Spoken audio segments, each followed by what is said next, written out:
Hello, my name is Eric. I'm the supervisor here for Router Alert Plumbing. Today we're going to show you a short video on how we go about cabling your main line if you have a main line stoppage with a router machine. Right here is our main line router machine. Right behind me we've got our clean out here on the ground.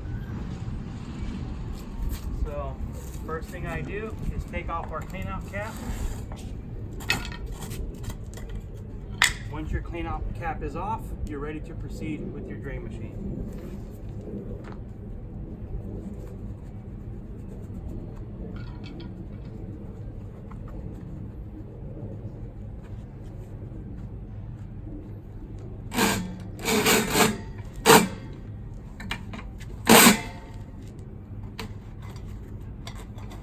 Once we get our cable into the line, we would now push it as far as we can, turn on the machine, and start cabling out the stoppage.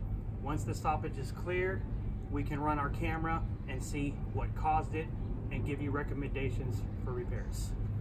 Thank you.